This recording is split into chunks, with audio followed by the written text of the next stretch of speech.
Journey with the tiger కథలోకి స్వాగతం. కథలోకి వెళ్ళిపోదాం.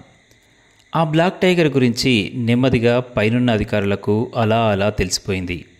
వెంటనే ఆ బీట్ ఆఫీసర్కు ఒక కాల్ వచ్చింది, త్వరగా వచ్చి కలవమని. ఆ ఫోన్ చేసింది అతని పై అధికారి.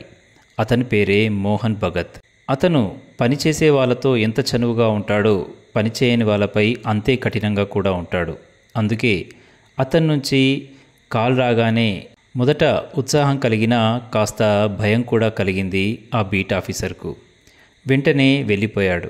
ఏంటి ఈ మధ్య అడవిలో ఏదో తిరుగుతోందట, అందరూ దాని గురించే మాట్లాడుకుంటున్నారు, నాకు కూడా ఆ విషయాలు చెప్పవు అన్నాడు ఆఫీసర్. క్షణకాలంలోనే ఆ బీట్ ఆఫీసర్కి అర్థమైంది తను వివరాలు అందించాల్సింది ఆ బ్లాక్ టైగర్ గురించని. వెంటనే చెప్పాడు ఉత్సాహంగా, చాలా అద్భుతమైన పులి సార్, ఇంతవరకు నేనే కాదు ఎవ్వరూ చూసి ఉండరు, దానివల్ల మన అడవికే అందం వచ్చింది అన్నాడు ఆ ఆఫీసర్. మరి ఇప్పుడు ఆ జంతువు ఎక్కడుంది అని అడిగాడు. ఏమో సార్, నేను చెప్తే నమ్మట్లేదు, కానీ కొన్ని రోజులుగా అది కనబడట్లేదు. కొన్ని రోజుల కిందట దాన్ని చివరిసారిగా చూశాను, దాని కళ్ళలో ఏదో కోపం ఉంది అన్నాడు. ఎందుకు అన్నట్టుగా చూశాడు మోహన్ భగత్. ఇంతకుముందు అది తన పిల్లతో కలిసి పరుగులు తీసేది, ఎన్నో ఆటలు ఆడేది. ఆ పిల్ల తల్లి కన్నా చాలా అందంగా ఉంది అన్నాడు.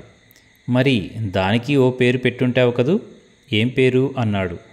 ఆ పిల్ల చాలా అందంగా ఉంది కదా, దాని పేరు ప్యాంథర్ అని పెట్టాను అన్నాడు బీట్ ఆఫీసర్. మరి అసలు సమస్య ఏంటి అన్నాడు. కొన్ని రోజులుగా ఆ పిల్ల కనిపించట్లేదు, అందుకే ఆ పిల్లను వెతుకుతూ ఆ తల్లి పరుగులు తీస్తోంది అనుకుంటాను అన్నాడు. వెంటనే ఆఫీసర్ తన టేబుల్ పైనున్న ఒక పేపర్ని తన ముందుకు తీసుకొచ్చి పెట్టాడు. అది చూడగానే ఆ బీట్ ఆఫీసర్కి ఒక్కసారిగా చెమటలు పట్టాయి. ఒక స్మగ్లింగ్ ముఠా మరియు నక్సల్స్ రెండు గ్రూపులుగా కలిసి దీనికోసం వలపన్నుతున్నారన్నది దాని యొక్క సందేశం. దీన్ని కొనడానికి ఎన్ని కోట్లకైనా సరే అంటూ ఒక పార్టీ సిద్ధంగా ఉంది అన్నది అందులో ఉన్నటువంటి చిన్న సమాచారం. ఇక మన పని అర్థమైందా అన్నట్టుగా చూశాడు మోహన్ భగత్. ఏం చేద్దాం సార్ అంటూ తత్తరపడుతూ అడిగాడు ఆ బీట్ ఆఫీసర్. ఇక బ్లాక్ టైగర్ మరియు ప్యాంథర్ని పట్టుకోవాల్సిన బాధ్యత మనదే. వాళ్ళకన్నా ముందే మనం దాన్ని వెతికి పట్టుకోవాలి, దాన్ని సురక్షితమైన ప్రాంతానికి తరలించాలి. ఇదే ఇప్పుడు మన దగ్గర ఉన్నటువంటి ఆపరేషన్.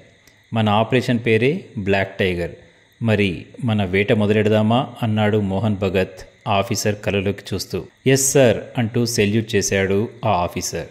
ఇక ఆ తల్లి పిల్లలు మొదట ఎవరికి దొరికారు, లేక దొరికారా లేదా అన్నది తర్వాయి భాగంలో వింటూ ఉండండి. నచ్చితే షేర్ చేయడం మరవకండి. నేను మీ పవన్ కుమార్ పెంటు.